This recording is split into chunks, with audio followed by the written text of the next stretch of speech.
Ito, Beshi.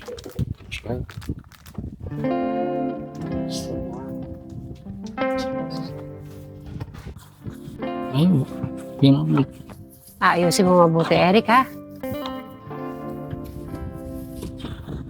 Dali lang, Eric. Yari ko lang yung shawarma. Ayusin ko lang.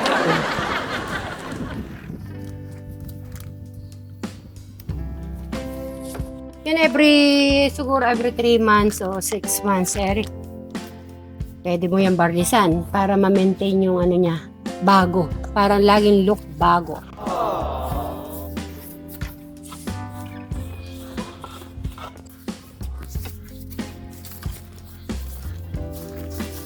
Ayan, o.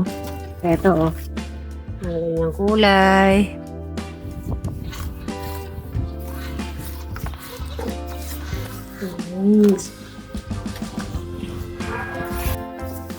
Pero gusto mo ba mag-mask ka? Okay ka sa ganyan. Okay naman yung amoy niya, di ka naman nairita? Okay. Okay. Hindi kasi baka sabihin ng mga viewers, mga nanonood, na hindi kayo nag-mask, Sir Robin. Sir Robin, okay lang yung ano mo?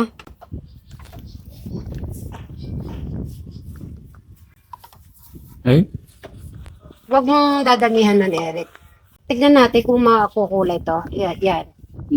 Yan, ito mismo, kasi puti. Ina, yan. Kung sana mas pula dyan, no? Na, Sir Robin. Para medyo mamula-mula yung ano natin, Eric.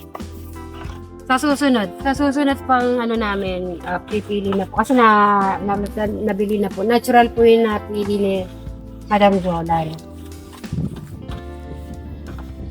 May ganito na, oh. Oh, no! Parang may nangangat-ngat na, Eric. So, kailangan pala mag-spray na to ng gamot. Ano pa? Ano nga ba yan? Bukbok. Ay! Paano kaya ang gagawin natin dyan? Dapat ba natin lagyan ng gamot? Sabi mo? Oo, para hindi masayang.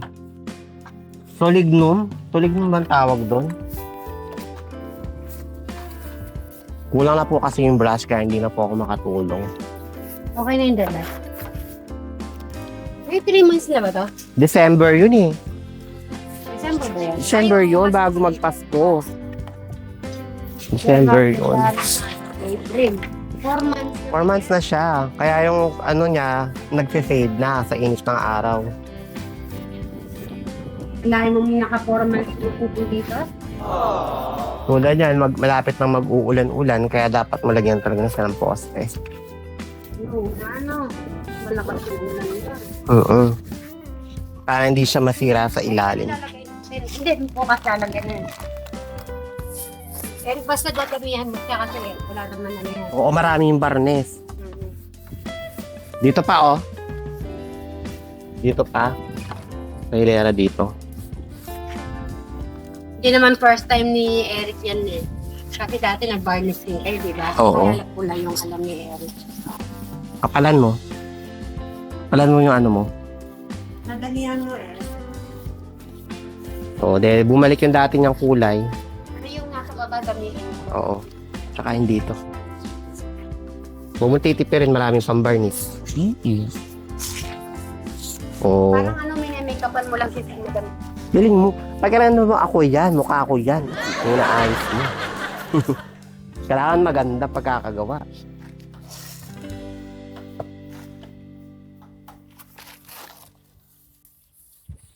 Ba't sira pala yung short mo? Kaayos nun eh. Pabantayan mo muna yan ah. Sabi mo wala mo ng po kasi baka... Dumikit sa short nila. Ito lang siya Kumbaga nag-ano lang siya. Ito yung kulay niya talaga. Tignan mo nag-dark siya. No? Hindi pa ba yung talong nyo at saka ano? Kamatis? Meron pang talong, kamatis, Buka ng talong, kunin mo yung talong pala. Para bukas. harvestin na. Saka yung kamatis, kunin mo yung talong.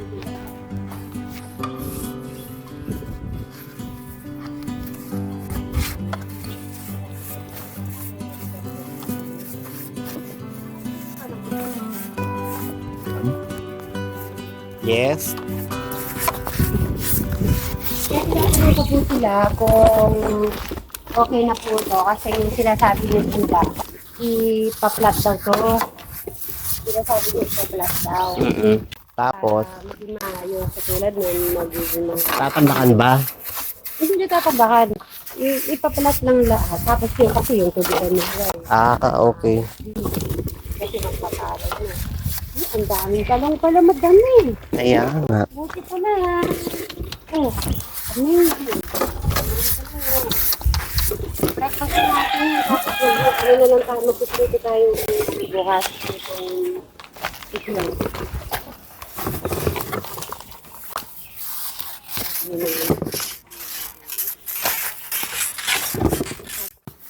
Pag na ako nga, lima ka pa mag-skin.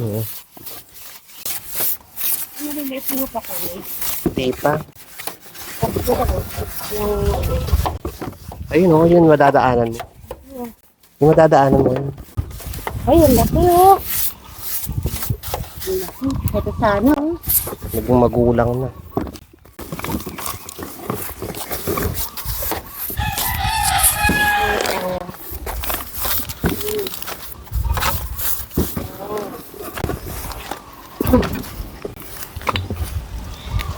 Tapos after 2 days, pwede na yung iba nun.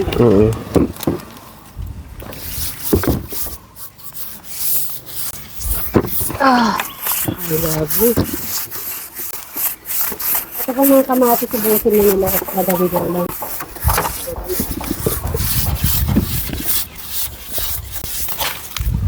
Siguro, mga 1 month na meron pa tayo nakukuha. Sa talong. Kasi yung kamatis, ano na siya, sandali lang ang buhay kasi nito basta't namamunga na namunga.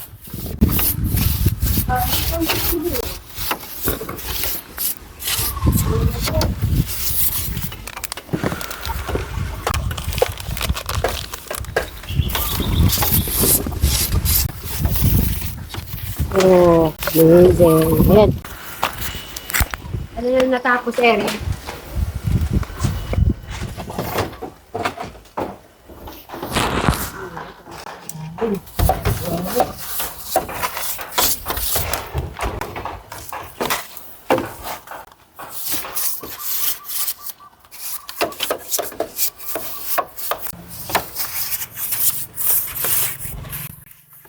Madali po yung matutuyo kasi may araw pa po.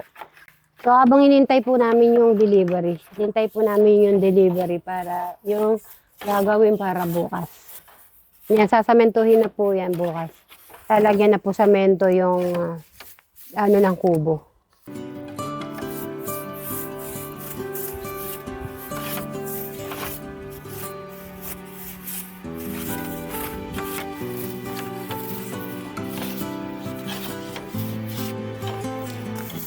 Yan, yung inaano ni Sir Robin yun sa loob.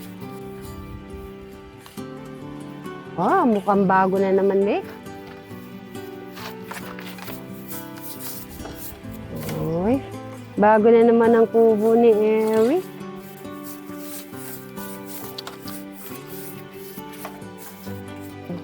Mabilis din po pala yung mag-ano ng barnes.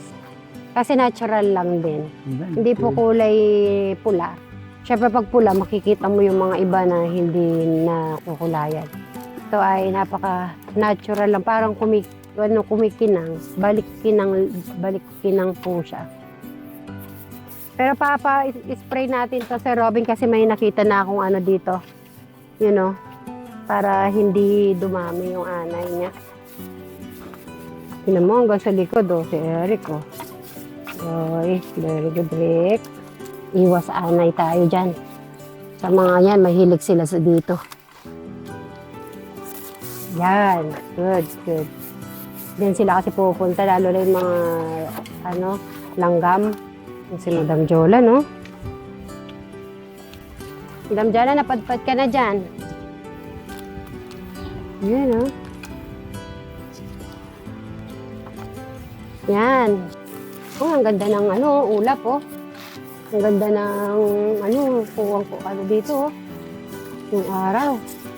Kanina nakulimlim. Tapos bumalik na naman ang sikat ng ano. Pero ang ganda pa rin yung ganda eh. Ganda ng mga ulap. May ano, medyo nag-uulan-ulan na. Siguro mag-i-start na yung tag-ulan na naman po. Dahil magme-May and June. So, June talaga ay tag-ulan na. Baha na naman ang aabutin natin. Umabo na si Eric po dito sa likod. Yung mga ano naman si Eric eh, masamo pag sa trabaho na eh.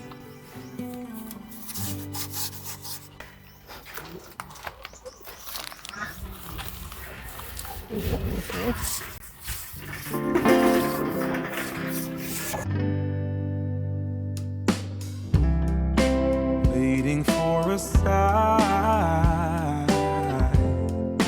Turn back time to fairy tales so awake and alive.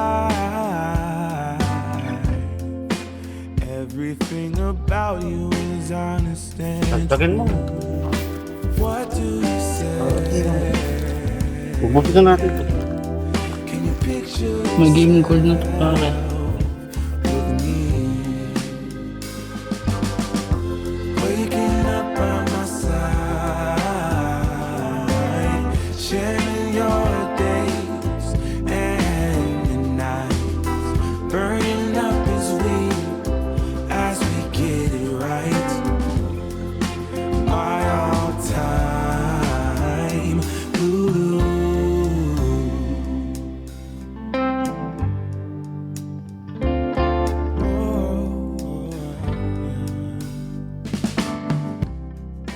Dreaming of Ang ilaw. Tagtag mo nga, Kuya Ray. fairy tale, no. Your freckles Yan naman. Pwede nga naman dyan. Piginang yung ano mo. Habang yun. Nagtalag mo yan, Eric. Very good. Naisip mo yan. Kuya Ray, dadalap sa ko sa'yo. Ayoko na. Ah, Oops na. Eric ah. Ayoko. Kuya, dadalap sa mo para maano yan. Hindi. Oo nga. Piginang nga naman. Maganda Oh, para tignan. kumila. Oo. Ay, oo. Alam mo nga. Yan o. Alam ni Eric nga binabarnisan po yung ano niya. Yung antik po yan. Alam mo yung ganyan, pwede natin kay Dr. Eric. Kasi matanda pa yan sa'yo eh. Yan ang tinatawag ng mga antik ko.